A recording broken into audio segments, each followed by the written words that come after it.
오늘도 말씀의 은혜 많이 받고 하나님의 은혜 가운데 행복하게 사세요. 할렐루야.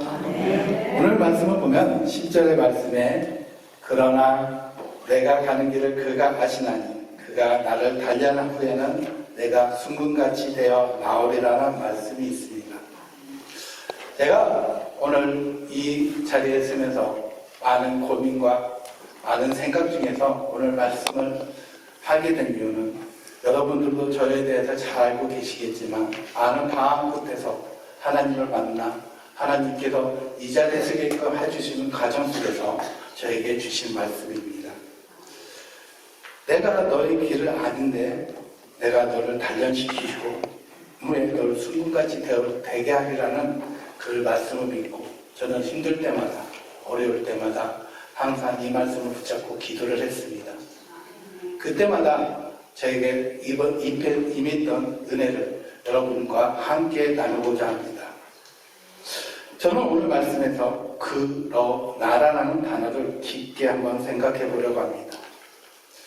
우리는 욥에 대해서 잘 알고 있습니다. 욥기에서 소개하는 욥은 다음과 같습니다. 욥은 우스 땅에 살고 있는 사람이고 온전하고 정직하여 하나님을 경외하며 악에서 떠난 자였습니다. 아들 7과 딸 3, 총 10명의 자녀도 있었습니다. 그의 소유물로 양이 7,000마리, 낙타가 3,000마리, 소가 500거리, 암나귀가 500마리를 소유한 갑부였습니다. 종도 많이 있었으며 동방 사람 중에 가장 훌륭한 자라고 소개를 합니다. 그런데 갑자기 하나님께서 사탄에게 욥을 주의하여 보았느냐라고 질문을 합니다. 그러면서 욥과 같이 온전하고 정직하여 하나님을 경외하며 악에서 떠난 자는 세상에 없다고 하십니다. 이 말은 하나님께서 사탄에게 욥을 자랑하고 계시는 것입니다. 그러자 사탄은 하나님께서 그와 그의 집과 그의 모든 소유물을 울타리에 두시니 때문이 아니냐고 반박을 합니다. 하나님께서 욥의 손으로 하는 바를 복되게 하셔서 그의 소유물이 땅에 넘치게 된 것이라며 말을 합니다. 하나님을 사랑하고 하나님을 믿고 하나님을 의지하는 우리들은 하나님과 사탄의 대화에서 복의 근원인 하나님심을 다시금 발견하게 됩니다.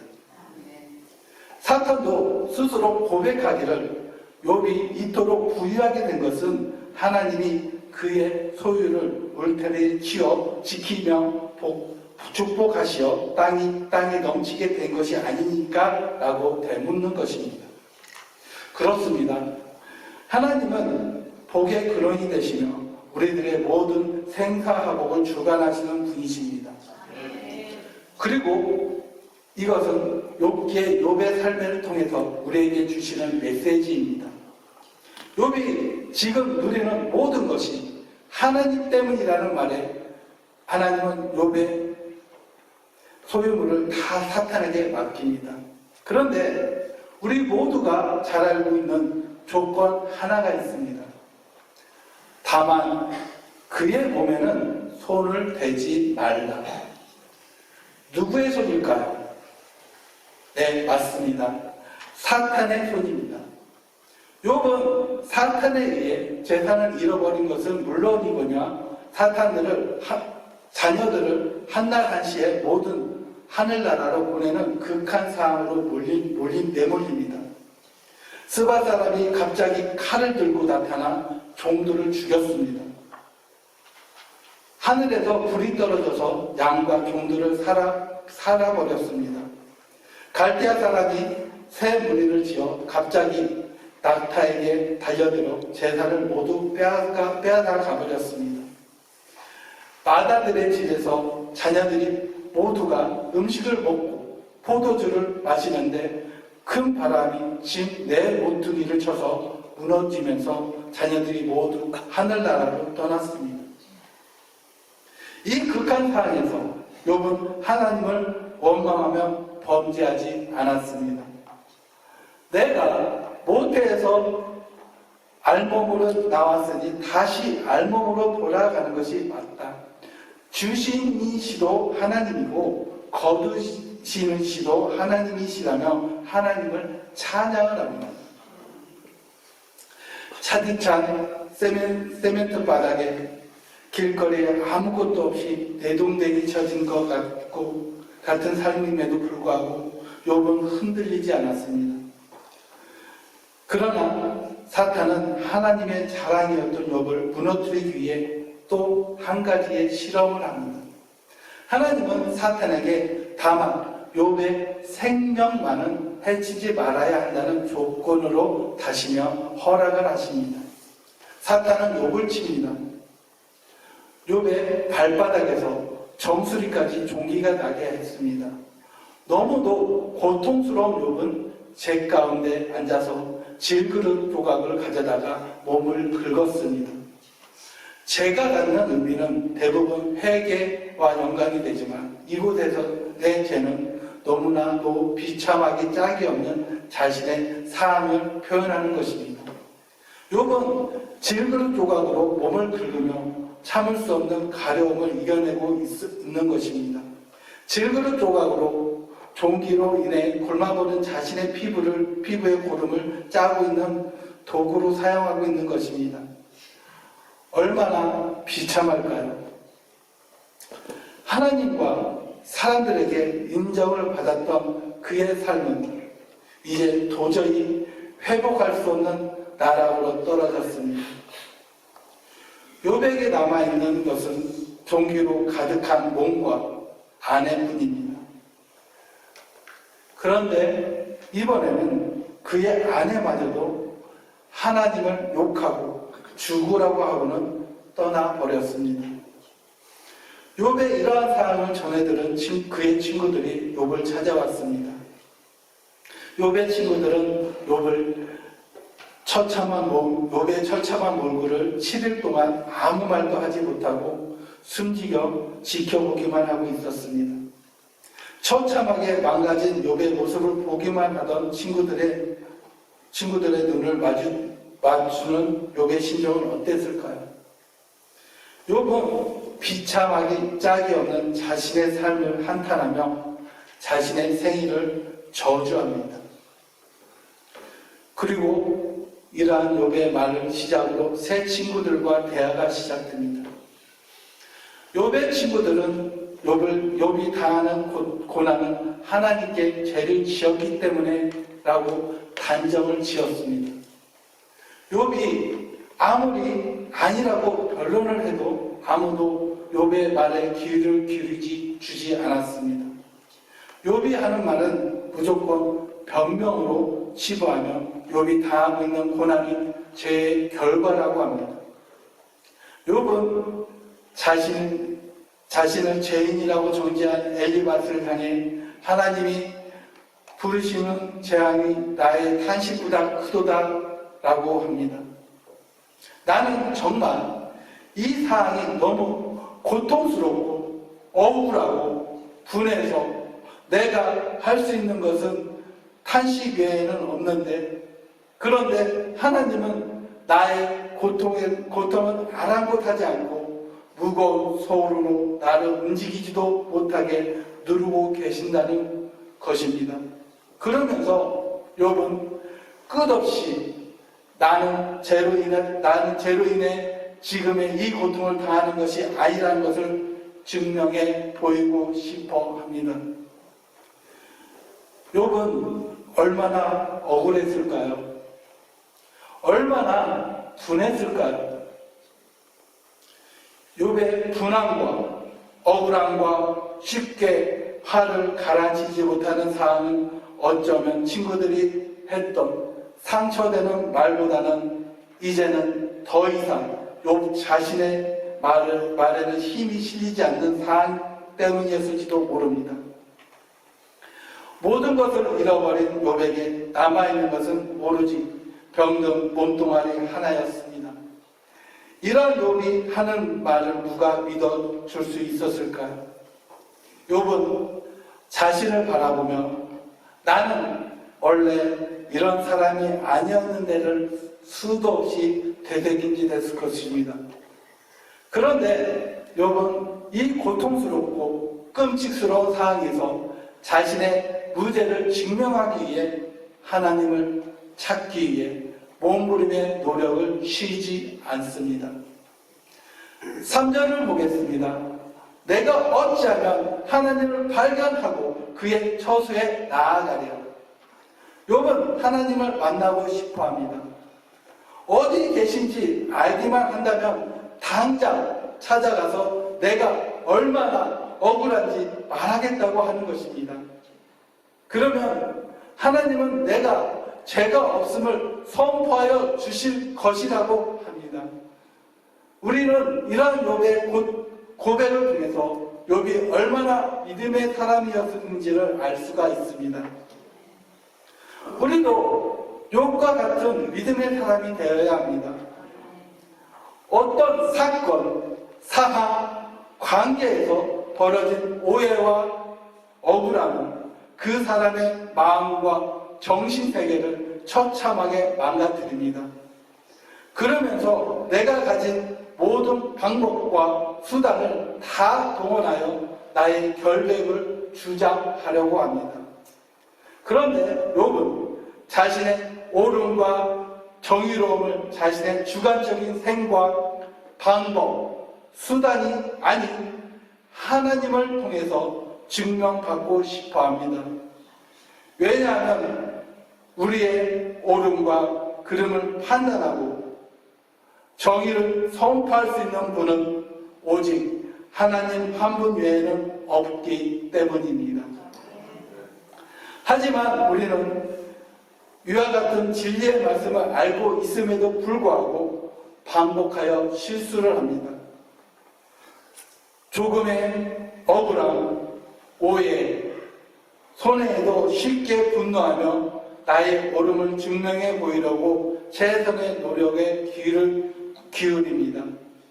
그래서 우리의 억울함, 오해, 손해에 대한 보상과 해결책을 제시할 분은 하나님 외에는 없음을 믿음으로 고백을 합니다.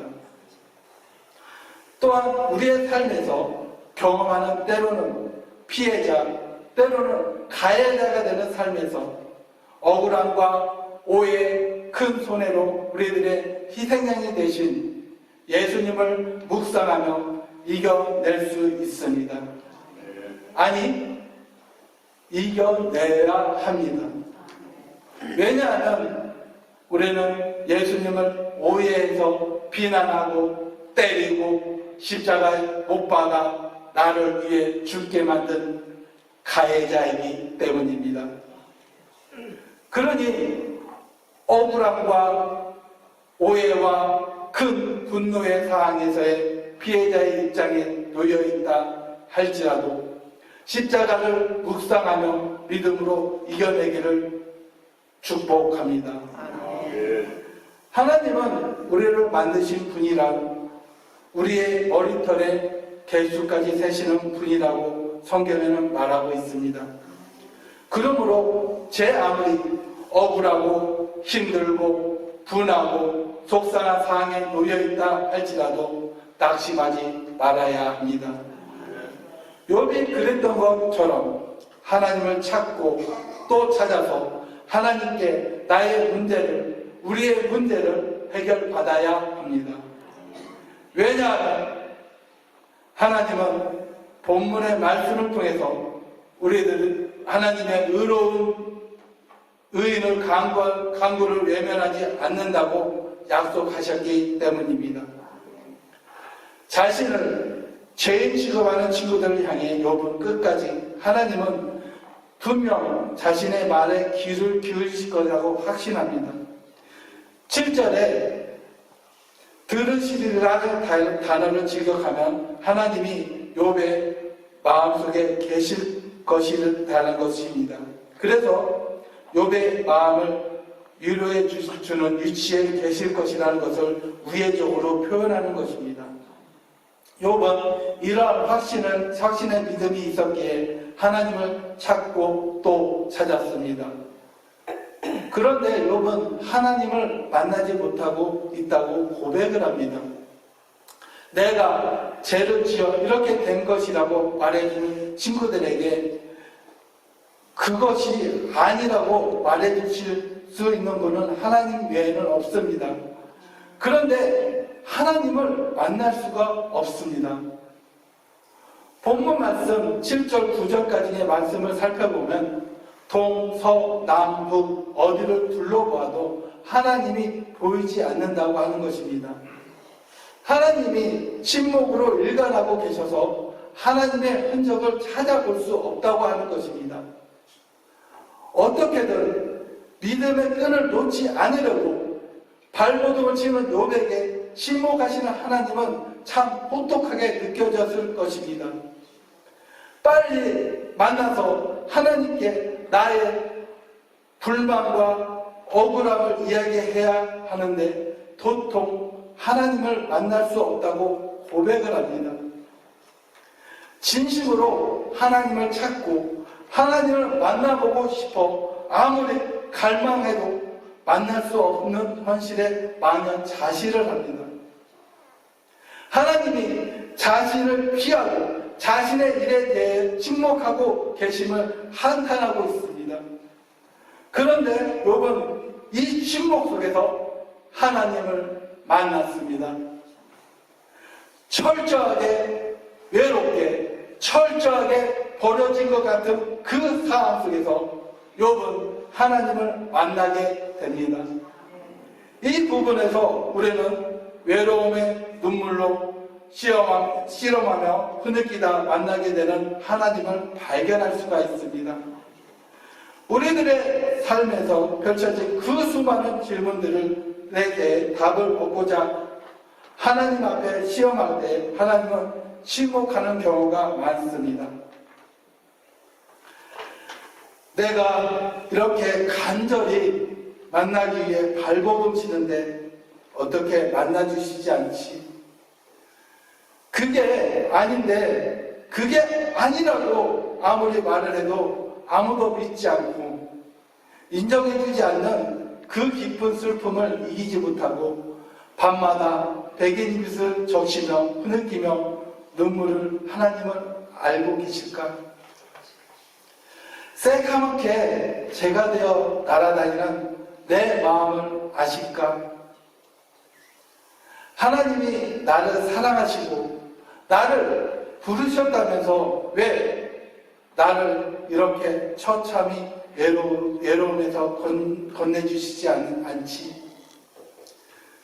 그런데 정말 그런데요, 우리가 여기서 잊지 말아야 할 중요한 것이 있습니다. 그것은 바로 이 지독한 외로움, 고독함, 억울함, 분노, 슬픔의 마음으로 흘렸던 눈물이 하나님의 마음을 알 수 있는 계기가 된다는 것입니다.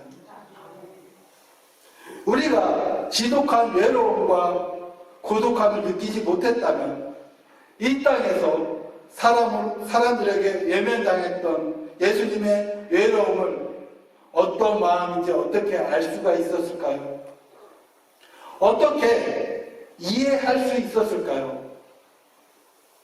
우리가 참을 수 없는 억울함, 분노, 슬픔의 마음으로 흘렸던 눈물이 없었다면 우리를 위해 예수님을 보내주시겠다고 결심했던 하나님의 마음이 어땠을지 우리가 어떻게 이해할 수 있었을까요? 우리가 더 이해할 수 없고 알 수 없고 해석할 수 없는 상황에서 하나님을 찾는 그 몸부림의 과정에서 성장을 합니다. 하나님의 마음을 알아가고 단련되어지는 것을 경험을 합니다. 그리고 그것은 욥도 마찬가지였습니다. 욥은 그 지독한 외로움과 분노의 긴 싸움에서 하나님을 만나고 다음과 같은 고백을 합니다. 그러나 내가 가는 길을 그가 아시나니 그가 나를 단련한 후에는 내가 순금같이 되어 나오리라. 비록 욥은 자신이 하나님을 발견하지 못함에 대한 탄식도 하지만 하나님께서 자신의 모든 행동을 다 아신다는 것을 확신을 했습니다. 믿음이 있었습니다. 그래서 욥은 이와 같은 단어를 사용한 것입니다. 그러나. 예를 들어서 앞의 내용과 뒤의 내용이 상반될 때 쓰이는 접속부사입니다. 예를 들어서 우리는 열심히 손을 흔들었다. 그러나 선수 중 아무도 돌아보는 사람이 없었다. 다시 말해서 욥은 그러라라는 말 한마디로 지금까지의 1절에서 9절까지 모든 일들을 이 말 한마디로 정리해버렸습니다. 지금까지 욥은 억울함을 풀고자 하나님을 찾고 찾았으나 정작 욥이 만난 하나님은 이를 훨씬 능가하는 하나님이었습니다. 하나님은 욥의 모든 사항을 지켜보고 계시며 알고 계셨습니다. 그래서 내 삶의 모든 여정에서 발견되는 기쁘고 즐겁고 슬프고 힘듦의 순간을 연단하고 단련하여 순금같이 하신 하나님이시였습니다. 여러분들의 어떠한 경우에도 어떠한 상황에서도 하나님이 보이지 않지만 안 계시는 것 같지만 그러나 하나님께서는 우리가 가는 길을 다 잘 알고 계시고요. 또한 단련을 시켜주신다고 합니다. 그런데 저와 여기에 계시는 모든 분들을 순금같이 최고로 만들어주신다고 믿는 저와 여러분들이 되기를 소망합니다. 하나님께서는 우리가 가야 할 길을 모두 알고 계십니다. 또한 그 과정 속에서 저와 여기에 계시는 모든 분들을 단련시킬 것입니다. 그리고 그것으로 끝나지 않고 14K, 18K가 아닌 순도 99%의 순금으로 만들어 주실 것입니다. 그러므로 우리들도 각자 다른 삶의 환경을 통해 우리들을 단련시키시는 하나님을 믿고 의지하고 신뢰하기를 소망합니다. 그리고 우리들의 믿음 또한 단련되어져 순금처럼 아름다운 보석으로 빛날 수 있기를 간절한 마음으로 소망합니다. 절망이 현실이라고 그 사안을 인정하고 받아들이며 절망의 환경도 허락하시는 하나님을 믿으며 끝까지 포기하지 말아야 할 것입니다. 포기하지 말고 나를 신뢰하며 믿음으로 나와 엎드려 기도해야 한다는 것입니다. 그러면 내가 그 절망에서 희망을 보여주며 기쁨과 즐거움을 발견하여 지금의 이 어렵고 힘든 상황을 믿음으로 이겨낼 수 있는 이유를 깨닫게 해주신다는 것입니다. 시편 34편 10절의 말씀에 젊은 사자는 궁핍하여 주림지라도 여호와를 찾는 자는 모든 좋은 곳에 부족함이 없으리더라 라고 말씀하셨습니다. 하나님께서는 여호와를 찾는 우리 모두에게 좋은 것을 부족함이 없게 해주신다고 약속하셨습니다. 부족함이 없다는 것은 차고 넘침으로 인해서 내가 늘 안정감을 느끼며 살아가는 것을 의미하는 것이 아닙니다. 나는 완벽하게 10을 혹은 100을 원하지만 하나님은 5만으로 혹은 70만으로 부족함이 없다고 판단하시어 주셨을 때 감사하는 마음을 갖는 것입니다. 주는 것을 만족하고 감사하며 여전히 내 삶 속에서 일하시는 하나님을 신뢰하며 찬양하는 것입니다. 그리고 우리는 이것이 부족하지 않게 채워주시겠다고 하신 하나님의 약속의 응답임을 잊어서는 안 되는 것입니다. 욥이 친구들을 비롯한 주위의 따가운 비난의 시선에도 자신의 의로움을 주장할 수 있었던 것은 공의로우신 하나님의 심판에 대한 약속에 대한 믿음이 때문이었을 것입니다. 따라서 저도 이 자리에 함께하는 모든 분들에게 권하고 싶습니다. 함께 날마다 도전하며 나가자고 말하고 싶습니다. 우리는 알 수 없는 미래와 스스로 해결할 수 없는 경제, 건강, 자녀, 관계, 진로 등의 문제 앞에서 하나님의 약속을 믿고 용기 있게 전진하고자 말씀드리고 싶습니다. 하나님은 우리와 함께 하십니다. 하나님의 약속을 믿고 날마다 믿음으로 승리하는 우리 모두가 되기를 축원합니다. 기도드리겠습니다. 사랑이 많으신 하나님 아버지, 믿고 영광을 돌릴 때마다 저희들의 삶의 복을 더하여 주시는 은혜를 주심을 감사드립니다. 하나님, 이 시간 욥기의 말씀을 함께 살펴보았습니다. 욥이 자신의 억울함을 호소하기 위해 하나님을 찾았으나 그가 만난 하나님은 욥의 삶을 이끌어 가시고 주관하시는 하나님, 욥을 단련시키는 하나님이었습니다. 사랑하는 하나님 자녀들도 하나님을 허락하신 삶의 자리에서 날마다 하나님을 만나고 경험하는 그 삶을 살아가게 하옵소서. 하나님이 진정 우리의 삶의 주인 되심을 날마다 믿음으로 고백하는 복된 삶을 살도록 인도하여 주심을 믿사오며 예수님의 이름으로 기도드립니다. 아멘.